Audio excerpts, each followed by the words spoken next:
Good morning, team members of Life Change and Mission Talk. I'm so glad to be able to talk with you this morning. Who are you really working for today? Who are you working for?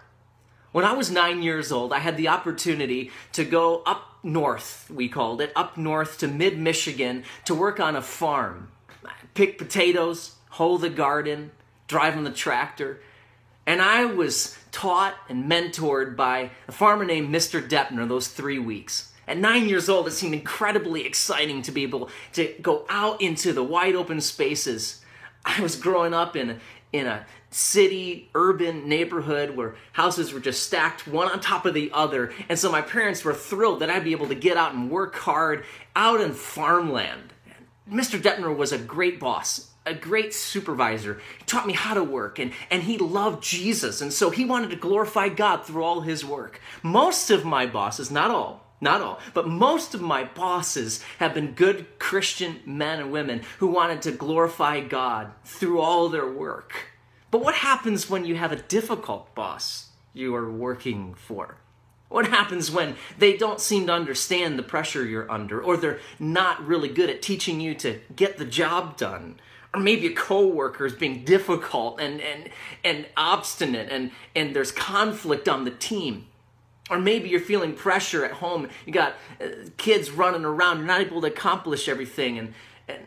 Or we might say, well, ministry work, working in a ministry like Life Change Action or working at a church, you would never encounter conflict. Your bosses will always be understanding and kind and loving and gracious, right? Well, that would be our hope, but that's not always the case. You're working in close quarters with people, and projects get intense and difficulties come. And in all circumstances, whether you have a great day or a difficult day, whether your supervisor is really being understanding or whether they are not being understanding, how can all our work be done as worship to God? How can all our work be done to glorify God?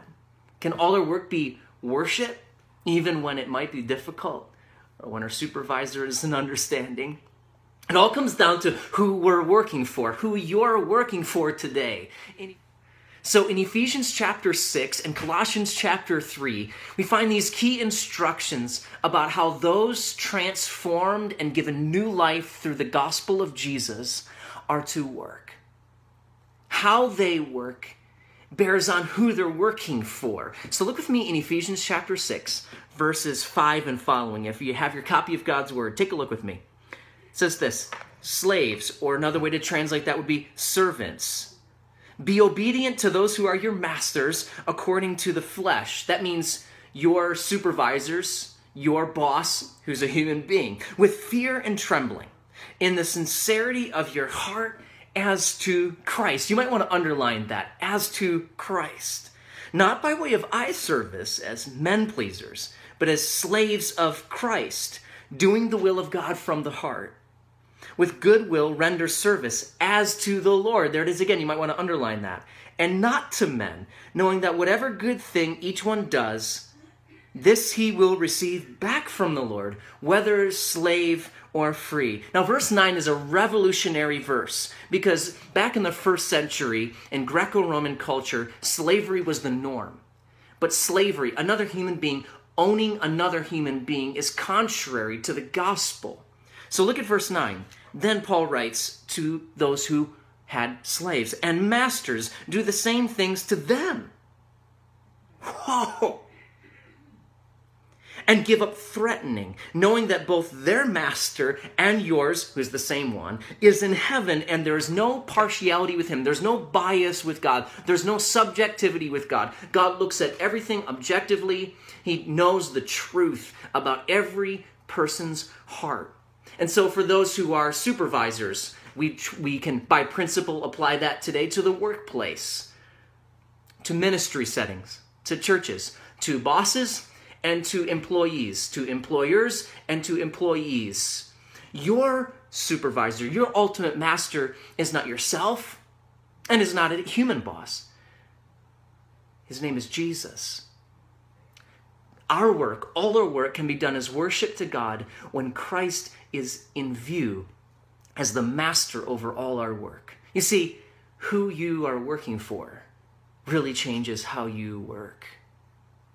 Work is not worship when we are the master, when we're the captain of our own ship, leading our own way, doing it for our own benefit, merely how we want to do it so that we get the gain for ourselves. And our work isn't worship when we're merely working to appease or please a human boss, but our work is worship when all of it is done with Christ in view as the master over all our work.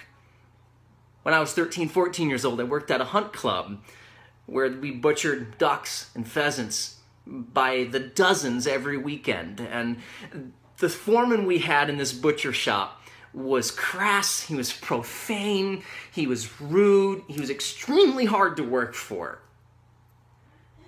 And when he walked out the door and was not in sight, the other employees that I was working around would suddenly slow down. And some of them would even just completely stop working. And some of them would walk over to the barn and smoke a cigarette or do something else. And just because he wasn't around keeping an eye on them. They were working with eye service, only as men pleasers. That's surface kind of work, only when the boss is looking. But God calls us to something different. As those redeemed by the gospel of Jesus, we know that Christ is the ultimate master who we are working for, and he is gracious, and he is loving, and he is kind, and he sees everything that we're doing, and he will deal and reward with perfect justice and mercy in the end.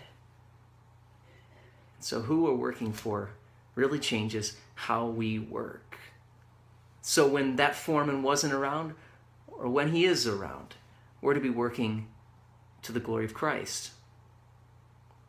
For him, not for ourselves, not for merely human boss. And so today, God's calling all of us, you and me, to work to the glory of the King, our good master, and his name is Jesus. So here's the bottom line this morning. Who are we really working for today? Because who we are working for really changes how we work. I am so excited about flying out to San Diego, California tomorrow afternoon and then traveling down to Tijuana, Mexico to meet all of you in person. I want you to know that I'm praying for you, for the request that Abraham and Martha and Alejandra and Josh have sent me. I am praying for those, and I want to encourage the rest of you, if you have any specific requests that you would like me to pray about or questions that you might have for me, please send me a message, and I will get back with you as soon as I can. I will see you very soon, and God bless. Love you.